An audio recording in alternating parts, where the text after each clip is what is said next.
신명기 31장 11절에서 13절 제가 봉독하겠습니다. 온 이스라엘이 내 하나님 여호와 앞 그가 택하신 곳에 모일 때에 이 율법을 낭독하여 온 이스라엘에게 듣게 할지니 곧 백성의 남녀와 어린이와 내 성읍 안에 거류하는 타국인들을 모으고 그들에게 듣고 배우고 내 하나님 여호와를 경외하며 이 율법의 모든 말씀을 지켜 행하게 하고 또 너희가 요단을 건너가서 차지할 땅에 거주할 동안에 이 말씀을 알지 못하는 그들의 자녀에게 듣고 내 하나님 여호와 경외하기를 배우게 할지니라. 아멘.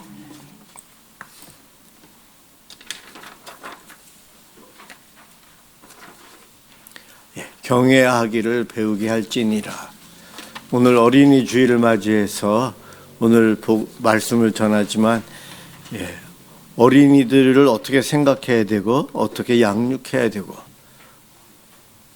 성경적으로 우리가 함께 예배를 드리는 데 있어서 어린이에 대해서 어떻게 해야 되나 어른들에게 하는 메시지로 오늘 준비했습니다. 사실 부모인 우리들은 내 자녀, 아이들 얼마나 소중합니까? 누가 가르치지 않아도 저절로 알아요. 본능적으로 내 자녀에 대한 잘됨, 보호, 앞날에 대한 축복 누가 강요하지 않아도 부모인 우리들은 자녀들을 위해서 지나칠 정도로 할 수밖에 없는 그러한 우리들이에요. 하나님이 그렇게 하도록 만드신 부분도 있다고 생각합니다. 오늘 제가 이 성경을 이 말씀을 준비하면서 5월 달이 되면은 가정에 대한 메시지를 많이 전하기 때문에 성도들이 굉장히 힘들어한다는 이야기를 몇 년 전부터 많이 들어왔어요. 왜냐하면 평온한 잘 되는 가정들이 그렇게 많지 않거든요. 아담과 하와는 자식을 셋 이상 낳았어요. 그들이 얼마나 낳았는지는 모르지만 그 자식들 안에서 살인 사건이 일어나고 아빠와 엄마인 아담과 하와의 마음이 얼마나 찢어졌을까. 노아에게는 세 아들이 있어서 다 장가갔지만 그 중에 하나 아들이 아버지의 실수를 비웃는 것으로 인해서 또 아픔이 오면서 아버지는 그를 축복하지 않고 저주할 수밖에 없는 상황에 놓여 있고 가정에 참 불화해요. 그런가 하면 아브라함의 가족은 이스마엘과 이삭하고의 관계에서의 또 아픔이 있어요.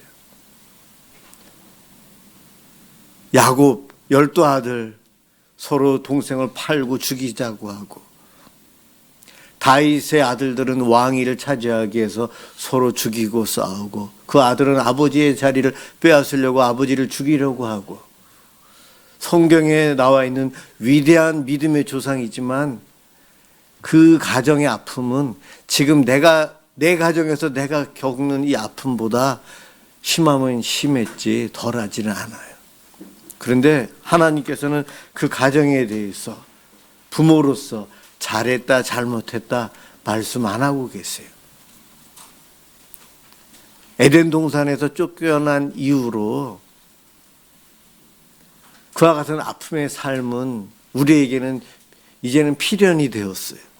그러한 세상 속에서 우리가 살기 때문에 내 가정에 대해서 자랑도 하고 싶고 많이 하지만 또 아픔은 있어서 그거는 감추고 싶어 하는 것이 우리 모두에게는 다 있다는 거예요. 그래서 하나님은 뭐라고 하시나 계속해서 성경을 가족이라는 입장에서 계속해서 살피고 그럽니다. 제가 오늘 한 이야기 처음 한 이야기가 아니에요.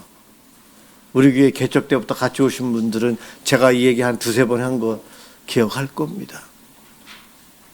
지금 내가 여기까지 내 가정을 이루어 온 것 여러분들 최선을 다하신 거예요. 누가 알려준 것도 아니고 나의 실수도 있지만 하나님은 그것을 보시면서 기뻐하실 때가 있고 마음 아파하실 때도 있지만 하나님은 지금의 내 가정의 형편을 다 허용하고 계세요. 그 안에서 우리가 탄 배는 천국을 향해서 가지만 배 안에서 여러 가지 일들은 이루어져요, 사실은. 우리 미사 남설 은혜교회라는 이 배도 이곳에서 개척이 되어서 세워져 가면서 아이들에 대해서 인원수가 적으니까 아이 한 명이 우리에게 와서 예배를 드린다는 것이 얼마나 큰 기쁨이요 축복인지 우리는 알아요. 우리 교회 성도들이 아이들이 와서 예배 드리는 것을 보면서 인상 찌푸리거나 그러지 않죠. 아이의 소리만 들리면, 예배 시간에 들리면 짜증나는 것이 아니고 행복. 요즘 뭐 어떤 마을은 10년, 20년 만에 처음으로 아이가 태어났다. 그 아이로 인해서 그 마을이 잔치가 벌어진다는데, 오늘날 우리 교회도 아이들이 없기에 아이들이 한 명이라도 더 오면 다들 기뻐하고 맞이합니다. 오늘 교동문에 내 이름으로 어린아이 하나를 영접하는 이가 나를 영접하는 것이다. 갈수록 세상은 우리 세대가 아닌 우리 다음 세대, 그 다음 세대들이 예배당을 찾고 믿음 생활하는 것이 희귀해질 수 있어요. 왜냐하면 한국 교회가 미국 교회, 유럽 교회의 모습을 그대로 따라가고 있거든요. 제가 신학을 배울 때는 한국 교회는 안 그럴 거야. 부흥의 최고점을 달릴 때에 신학을 공부했거든요. 안 그럴 줄 알았는데 지금 와보니 똑같아요. 그래서 예배당 건물을 화려하게 지어놓으면 나중에 후대 자녀들이 관광업으로 그 건물로 인해서 먹고 살 수는 있지만 그 화려한 예배당을 통해 하나님을 경외하는 것은 사라질 거예요. 오늘 이렇게 또 선교사님 방문도 해주셨는데, 영국의 선교사님들이 아프리카 가서 평생 사역하고 영국에 따고 왔더니 자기 마을은 교회가 없어지고 다 이슬람화 되어 있거든요. 한국 교회도 앞으로 20년 후가 어떻게 될지 그 모습 그대로 따라가고 있는 상황에서 우리가 어린아이를 주의 이름으로 영접하고 어린아이를 대접하는 것 아주 필요하고 소중합니다. 초대교회는 우리처럼 함께 예배를 드렸어요. 주일학교가 우리 지금처럼 된 건 한 200년밖에 안 돼요. 주일학교가 시작된 것은 영국인데 240년 전에 길거리에서 그냥 버려지다시피 방치되어 있는 아이들을 모아놓고 주일날 예배를 드린 게 주일학교의 시초라고 그래요. 조직적으로 주일학교 아이들을 위해서가 한 것이 아니고 길거리에 방치된 아이들을 모아서 주일날 예배를 드린 거예요. 교회에 온 성도들 가정의 자녀들을 데리고 주일학교를 시작한 거는 한 200년 정도밖에 안 됐어요. 산업화 시대에 아이들을 따로 예배를 드리는 것이 더 좋겠다는 생각으로 한 것이 지금까지 왔어요. 4세기경의 수리아 문헌입니다. 아시리아, 아수르, 지금 시리아 지역에서 문헌이 발견되는데 사도 헌장이라는 책에 보면 그 당시에 함께 예배를 드리는 데 있어서 예배 드릴 때의 자리를 안내하는 분들의 역할을 기록해 놓은 내용이 나와요.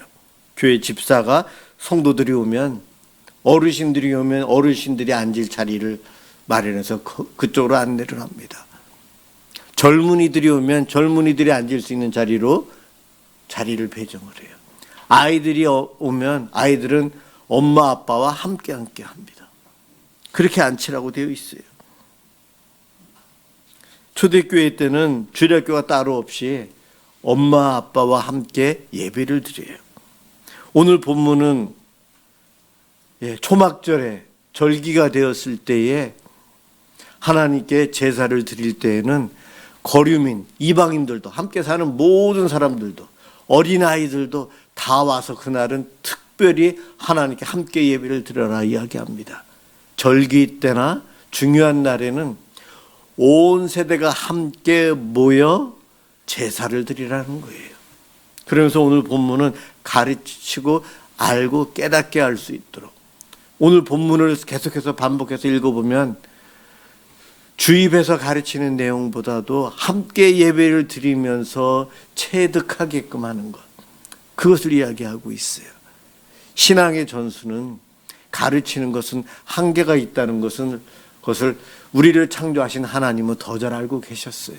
머리로만 아는 것, 교사가 주입하는 것은 한계가 있다는 것을 아셨어요. 가르치는 부분도 사실은 구약이나 이런 데 보면 책임은 부모에게 있어요. 부모가 해야 돼요. 그런데 산업화 이후로 주일학교가 된 이후로 우리 자녀 교육은 교회 주일학교 교사로 위임됐어요. 그렇게 왔습니다. 그 전까지는 그러지 않았다는 거예요. 온 가족이 함께 예배를 드리는 것과 따로 예배를 드리는 것 서로 장단점이 있어요. 성경은 이것 하나만 하라고 하지 않아요. 다 함께 예배를 드리면서 또한 주일학교 따로 둘 다 저는 필요하다고 생각합니다. 우리 교회는 아직 적고 작기 때문에 함께 예배드리고 주일학교가 나중에 하고 있어요. 저는 할 수 있는 데까지 일단 주일학교는 부모와 함께 예배를 드리고 그 다음 가서 따로 교육을 더 해야 된다고 생각합니다. 그러나 교회가 커지거나 여러 가지 상황이 되면 나중에는 주일학교는 분리될 수밖에 없어요.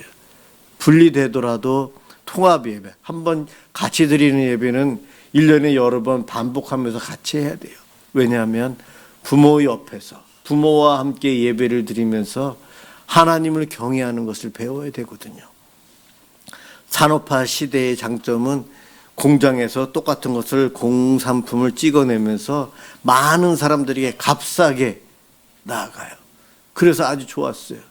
그 대신 깊이가 없어졌어요. 그러한 내용 장단점이 있는데 예배도 그렇게 되었어요. 부모가 자녀들과 함께 예배를 드리면 부모가 은혜 받는 데 있어서 자녀로 인해서 신경 쓰여서 불편해지거든요. 그런데 그 아이들을 따로 떼서 예배를 드리니 부모는 예배에 집중할 수 있어요. 그러한 장점이 있어요. 아이들은 아이들대로 눈높이를 맞춰서 그래도 교육학적인 측면에서 아이들의 눈높이와 그들의 성향에 맞춰서 주일학교 교사들이 교육을 할 수 있고 그들에게 맞는 공과 내용으로 하기에 또 교육에 굉장히 유익이 있습니다. 어른 예배 참여해서 예배를 드리지만 설교 내용이 잘 안 들어와요. 자기들이 사용하는 언어도 아니고 어른들에 대한 설교라 적용도 어른들끼리 적용하는 것이고 아이들은 와 있어도 무슨 말 하는지도 모르기 때문에 주일학교 예배가 참 중요하고 소중합니다. 그런데 배우는 것도 하나만 해서는 안 된다는 거죠. 같이 해야 돼요. 그래서 우리는 지금 현재 작기 때문에 같이 하고 있지만 앞으로도 최대한 이것이 되었으면 좋겠어요. 여기 계신 여러분들이 다 교사라는 거예요. 왜냐하면 오늘 우리 아이들이 3명이 와 있는데 우리가 예배 드리는 것을 아이들이 다 느끼고 있어요. 다 보고 있어요. 저 아이들이 그냥 온몸으로 체득하는 거예요. 하나님께 예배를 드릴 때는 저렇게 하는구나. 우리의 어른들의 마음, 열정 이런 것들을 아이들은 몸으로 느끼면서 영으로 알고 배우게 돼요.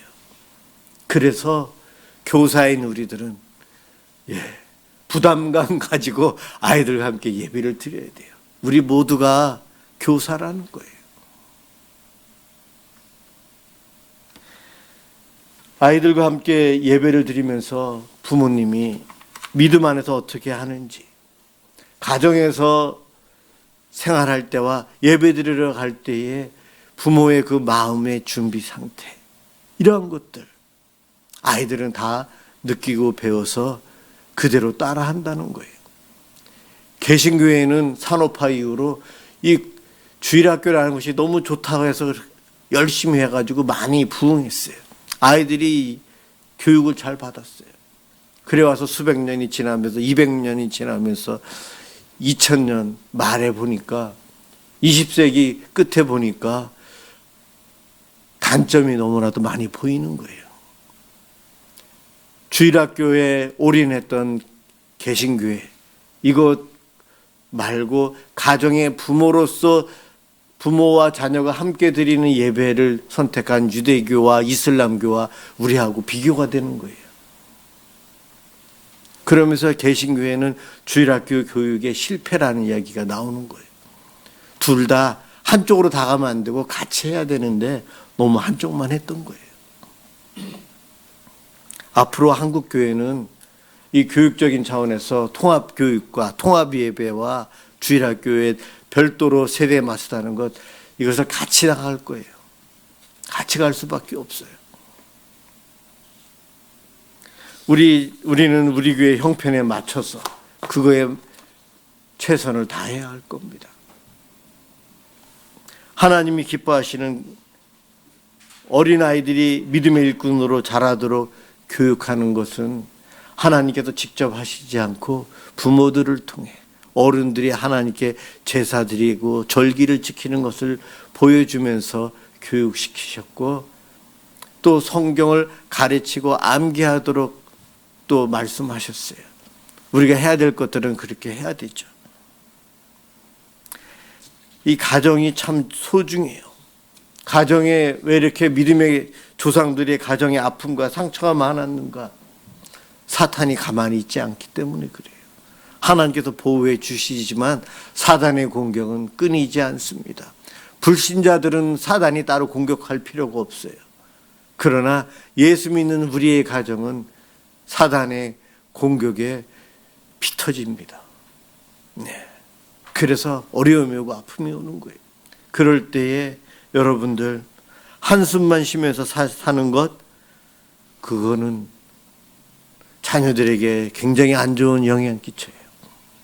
힘들고 그럴 때 눈물 흘리며 기도하는 모습, 어렵고 힘들수록 예배당에 와서 예배드리는 모습, 하나님을 의지하는 그 모습을 보여주어야 합니다. 저희 때는 주일학교가 따로 있었고 어른 예배가 따로 있었지만은 제 부모님이 부흥회랑 이런 거 있을 때는 꼭 저를 데리고 다니셨어요. 저희 형이랑.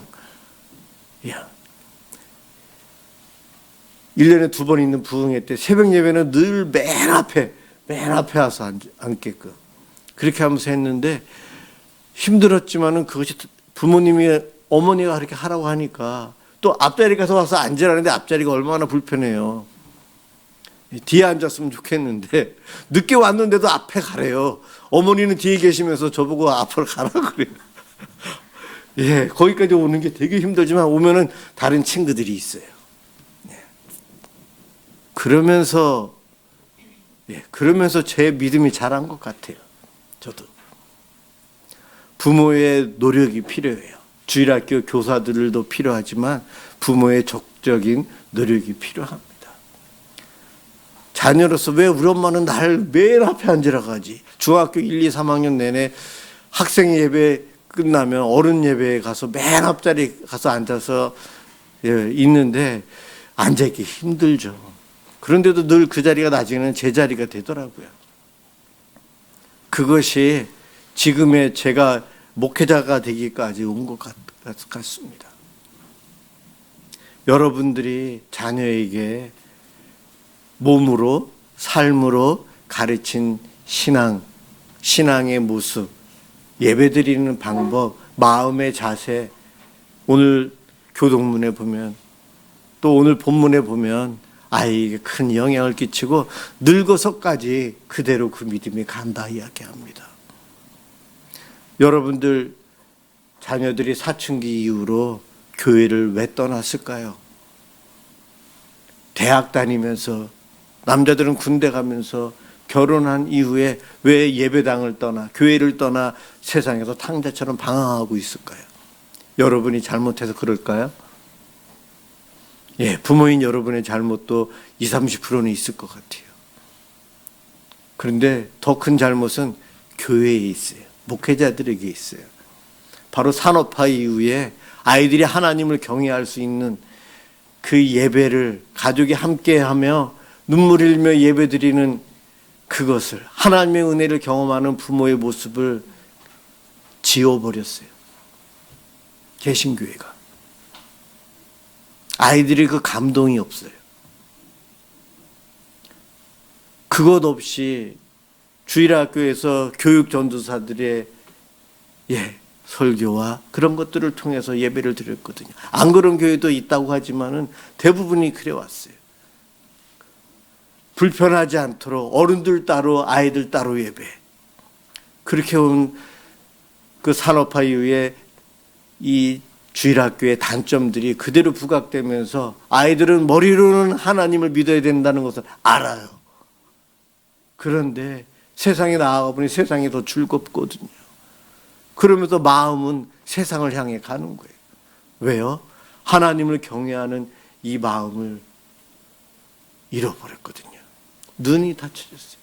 내 아빠가, 내 엄마가, 우리 교회 어르신들이 예배 드리면서 어떻게 하나님 앞에 나아가는지, 하나님을 만나고 경험하는지를 보았던 아이들은 그래도 이 교회 안에 머물지만, 그것이 없는 아이들은 친구들하고만, 친구들이 하나님을 만나는 모습을 보는 데 있어서 주일학교는 이 공예배하고 해서는 많이 차이가 나요. 여러분도 아실 거예요. 찬송가와 복음성가 찬양할 때 무게감, 주일 본예배와 주일학교 예배의 무게감 부인할 수 없지만 달라요. 개인적인 믿음으로 고백하고 예배 참여하는 것은 똑같다고 표현할 수 있지만 전체적으로 보면 무게감이 달라요. 찬송가는 대부분 죽음에 이를 때까지 하나님 앞에, 마지막 절은 대부분이 천국, 하늘나라, 죽음을 이야기하면서 믿음을 고백하거든요. 자기 감정이 아니고. 그러한 무게감들이 우리 아이들에게는 전혀 없는 거예요. 그래서 내 자녀들이, 내 아이들이 교회를 벗어나서 세상에서 방황하고 있는 거예요. 참 마음 아프고 저도 목회자로서 죄송하고, 그런데 이것을 지금이라도 알기에 지금부터라도 노력해야 합니다. 하나님을 경외할 수 있도록. 산에 가면 큰 넓은 바다를 보면 경외감이 생기듯이 예배드리면서 순간순간 찬양하면서 하나님의 임재를 느끼고, 하나님이 여기 함께 하시는구나, 내 마음이 오늘은 왜 이러지? 그 울컥함이 생기고 주님 앞에 나아가는 것. 늘 알고 있어도 성경 말씀인데 오늘따라 왜 이 단어가 나에게 들어오지? 하나님. 우리가 어른들이 하나님을 경험한 것을 자녀들이 경험할 수 있도록 해야 되는데, 이것은 경외하는 것은 가르쳐서 되지 않아요. 예배에 함께 참여하면서 저절로 몸으로 체득하고 익힐 수 있도록 해주어야 합니다. 앞으로도 그래야 돼요. 내 자녀 얼마나 귀합니까? 그 자녀가 하나님과 교제하며 하나님께서 주시는 복을 누릴 수 있도록 기도하고 있잖아요. 기도하는 것, 잘하십니다. 그것뿐만이 아니고 함께 예배 드리기 위해서 노력해야 돼요. 애쓰셔야 돼요. 저희 장모님은 가족들 한 명이라도 더 모였을 때 예배를 드리고 싶어하는 가정 예배에 그 간절함이 있으세요. 가족, 자녀들, 가정에서라도 자녀들이 싫다고 하는데, 불편해하는데도 빨리 와 예배를 드리려고 하세요. 그것도 장단점이 있지만 그 간절함이 엄마에게는 있구나, 그것을 자녀들은 다 알거든요. 자, 부모인 나는 얼마만큼 그렇게 하며 살았나. 내 마음의 소망과 소원은 저 피 같은 내 자식들이 잘 되기를 바라고 있었지만, 그냥 공장에서 공산품 찍어내듯이 그런 공장의 주일학교에 맡기고 나는 방치하고 있지 않았나. 지금부터라도 간식 갖고 있어야 되고 마음이 있어야 돼요. 하나님 나라, 우리 가정, 천국, 예배당, 예배, 여기에 공통점은 하나님의 임재를 경험하는 사람들이 하나님의 임재를 경험하면서 하나님께 나아가는 곳이에요. 그것을 예배 때마다, 모임 때마다 생활하면서 우리가 누릴 수 있어야 되는데, 그러기 위해서는 나 한 사람이 하나님께 진정한 예배자가 돼야 돼요. 그럴 때 경험하게 돼요. 경외하게 돼요. 내가 그럴 때에 내 옆에 있는 성도들, 내 가족들, 내 자녀들이 내가 경험하는 그 하나님을 간접적으로 경험하면서 체득하게 됩니다. 여러분, 이 자리에 계신 우리 모두가 개인적으로 하나님을 만나야 되고 하나님의 그 위대하심을, 경외감을 느끼셔야 돼요.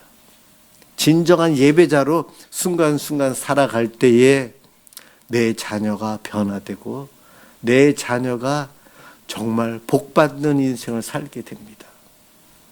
다른 건 빼앗겨도 영적인 복은 빼앗겨서는 안 돼요. 이것을 위해서 기도하시고 내 자녀를 위해서, 이 믿음 생활을 위해서는 회초리를 들더라도, 어떨 때는 먹을 것을, 선물을 주더라도, 어떨 때는 겁박을 하더라도, 여러 가지 방법을 통해서라도 영적인 축복을 내 자녀가 늘 누리고 살아갈 수 있도록 우리는 애써야 돼요. 누구에게 맡기는 것보다 내가 해야 되고, 내가 모여있는 우리 교회가 해야 되고, 그렇습니다. 여러분, 눈물 흘리며 내 자녀를 위해서 기도한 것 하나님은 다 아시고 계세요. 우리 하나님은 자녀로 인해 많은 아픔을 느끼신 분이세요. 아들 예수가 죽는 것을 하나님은 보고 계셨어요. 온 인류가 평화를 누리고 구원받기 위해서요. 그 하나님의 사랑이 저와 여러분들에게 주셨어요.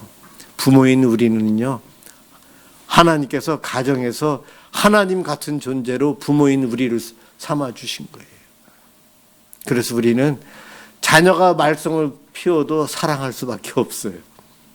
자녀가 나를 힘들게 해도요, 내가 하나님으로서 내 자녀를 복주고 해야 되고 용서해야 되기 때문에 나에게 그와 같은 직임을 주신 거예요. 부모로서. 그런 우리는 자녀의 영적인 복을 위해서 늘 기도하고 주님 앞에 나아가는 저와 여러분들이 되어서 믿음의 계보가 계속해서 잘 이어지기를 축복하며 소원합니다. 기도하겠습니다. 사랑의 주님, 감사합니다. 하나님께서 주신 한국 교회의 부흥을 이미 경험을 했고, 이제는 교회가 줄어들고 예수 믿는 사람들이 줄어들고 우리의 자녀들이 세상에 나가서 방황을 하고 있는 그러한 시대에 살고 있습니다. 하나님도 안타까워하시지만 저희들도 안타깝습니다. 하나님, 우리의 잘못을 깨닫고 돌이키기를 원합니다. 우리에게 지혜를 주시고 내 자녀의 잘됨을 위해서 어떻게 해야 될지 하나님 깨닫게 해주시고, 그것을 함께 고민하고 기도하며 우리의 가정을, 우리의 자녀들을 하나님 예수 그리스도 안에서 잘 세워갈 수 있도록, 양육할 수 있도록 도와주옵소서. 정말 우리의 자녀들이 우리의 소망입니다. 하나님, 우리의 자녀들이 어느 누구보다도 예수 잘 믿고 믿음 안에 거하며 하나님과 늘 동행하는 삶을 살 수 있도록 도와주옵소서. 그것을 위해서 부모인 우리들은 할 수 있는 모든 것을 하기를 원합니다. 실수도 하겠지만 주님 지혜를 주셔서 바른 부모, 지혜로운 부모가 되어 아이들을, 장성한 내 자녀들을, 내 손주들을 바르게 이끌고 양육할 수 있도록 복 주시옵소서. 예수 그리스도의 이름으로 기도드립니다. 아멘.